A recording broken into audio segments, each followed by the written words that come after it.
আইনশৃঙ্খলা বাহিনীর তৎপরতার মুখে মাদক পাচারের রুট পরিবর্তন করছে চোরাকারবারিরা। নজরদারি কম থাকায় এখন সাগরপথে দেশের বিভিন্ন প্রান্তে ইয়াবা পাচার বেড়েছে।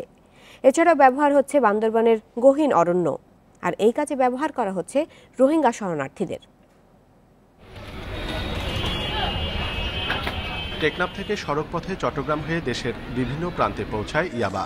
এতদিন চোরাকারবারীদের জন্য সহজ এবং পছন্দের পথ ছিল এটাই, কিন্তু সম্প্রতি সড়কপথে বেড়েছে আইনশৃঙ্খলা বাহিনীর নজরদারি।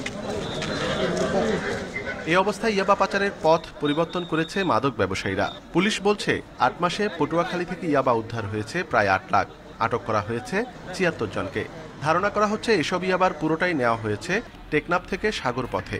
এছাড়া চট্টগ্রামের আনোয়ারা মিরসরাই সদরঘাটে ট্রলারে করে সাগর পথে ইয়াবা পৌঁছানোর পর ছড়িয়ে পড়ছে সারা দেশে। আনোয়ারা দিয়ে ঢুকে এবং ওরাও বলে, যেমন দুই একটা চালান আপনার পটুয়াখালীতে পাওয়া গেছে, দুই একটা চালান যশোর বা সাতক্ষীরা কুমিল্লা এলাকা দিয়ে ঢুকছে, এরকম খবর পাওয়া যাচ্ছে। দ্যাট মিনস তারা হয়তো চেষ্টা করতেছে এই রুটটা চেঞ্জ করার জন্য।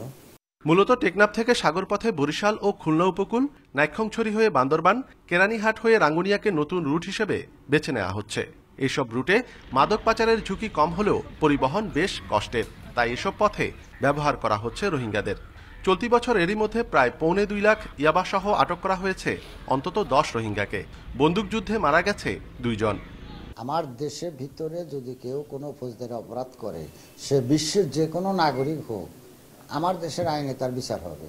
আর একই সাথে আপনারা দেখছেন যে পুলিশের এই গ্রেপ্তার অভিযানে যদি কেউ বাধা দেয়, কেউ অস্ত্র ব্যবহার করে, বন্দুকযুদ্ধে যদি মারা যায়, তার দায়িত্ব তো তখন আর পুলিশ নেবে না। ২০১৬ সালে টেকনাফ থেকে উদ্ধার করা ইয়াবার পরিমাণ ছিল প্রায় ১.৫ কোটি। ২০১৭ সালে সেটি ২ কোটি, আর গেল বছর তা বেড়ে ২.৫ কোটিতে দাঁড়িয়েছে। অনুপম শীল, ইন্ডিপেন্ডেন্ট নিউজ, চট্টগ্রাম।